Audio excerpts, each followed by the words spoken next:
Hello guys, welcome to my YouTube channel গ্রামের ছেলে সৌরভ একটা নতুন ব্লগ ভিডিওতে আপনাদেরকে স্বাগত। তো গাইজ, আজকের ব্লগটা খুবই মজাদার এবং ইন্টারেস্টিং হতে চলেছে। আজকে আমি যাচ্ছি আবার সেই মাছ ধরতে।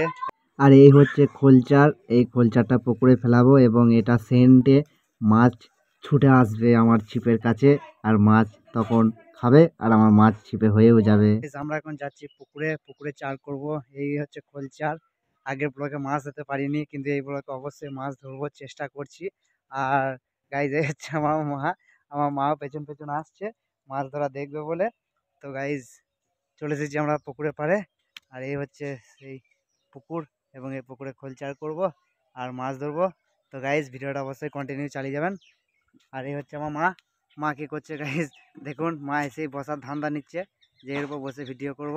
মা, টাটা করে দাও, টাটা করে দাও, টাটা টাটা গাইজ। তো গাইজ, এইখানে চার করব।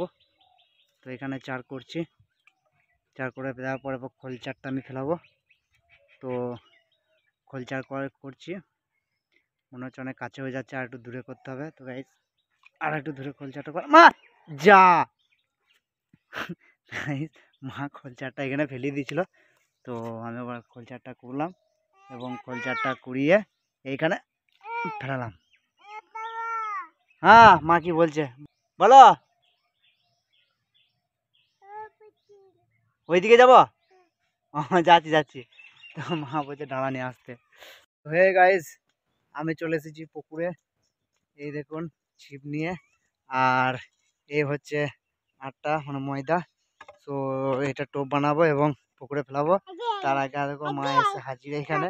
মা মাছ ধরা দেখবে, খুব মানে এক্সাইটেড হয়ে রয়েছে যে বাবা মাছ ধরবে, আমি সেটা দেখবো। তো গাইজ, চলে এসেছি মাছ ধরতে এবং ফেলাবো আর দেখাবো আপনাদেরকে সেই ভিডিও।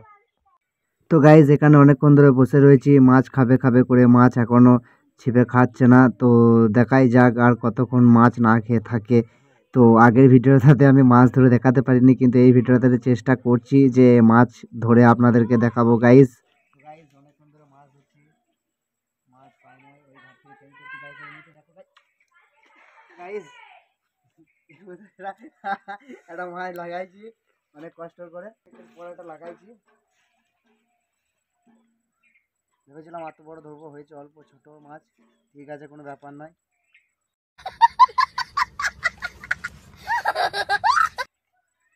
পরে দেখা হচ্ছে, মাছটা রাখি আবার ধরবো। পকেট আছে গাইজ। তো ভিডিওটা বেশি বড় করবো না। তো ওই ঘাটে ছিলাম, ওই ঘাট থেকে এই ঘাটে এলাম, মাছ পাচ্ছি না বলে। তো গাইজ, আমি আবার বসে গেলাম মাছ ধরতে। এইখানে মাছ বেশি না পাওয়ায় বাবা আবার ঘর থেকে খেয়া জাল নিয়ে এলো এবং মারলো এক খেয়া জাল তো পুকুরে। তো দেখা যাক কতটা কি মাছ আসে না আসে। এইখানে আমি চার করেছিলাম, আবার এইখানে মাছ বাবা খেয়া মেরেছে। তো দেখা যাক গাইস কটা কি মাছ আসে। তো ছিপে বেশি মাছ না পাওয়ায় এখানে বাবা আবার বাড়ি থেকে জাল নিয়ে এলো। তো আস্তে আস্তে জাল টেনে তুলবে, মাছ যাতে না বেরিয়ে পালায়। তো সেই কারণে। তো গাইস, কি মনে হচ্ছে মাছ পড়েছে কি পড়ে নাই? আমার তো মনে হচ্ছে, এই তো গাইস দেখা যাচ্ছে মাছ পড়েছে, এবং এইখানে দেখা যাচ্ছে মাছ বেশি পড়ে নেই, 3-4টা মতো মাছ পড়েছে। তো বাবা মাছগুলো বের করুক, ততক্ষণ আপনি একটা কাজ করুন। আপনি যদি আমার এই চ্যানেলে নতুন হয়ে থাকেন তাহলে অবশ্যই চ্যানেলটিকে সাবস্ক্রাইব করে দেবেন। আপনার একটা সাবস্ক্রাইবই আমাকে আরও মোটিভেশন করে যে আমি আর একটা আপনাদের জন্য ব্লগ ভিডিও বানাই। তো গাইজ, অবশ্যই চ্যানেলটিকে সাবস্ক্রাইব করে দেবেন। আর আমার ভিডিও আপনাদের কেমন লাগছে অবশ্যই কমেন্ট করে জানাবেন। তো গাইজ, টাটা, টেক কেয়ার।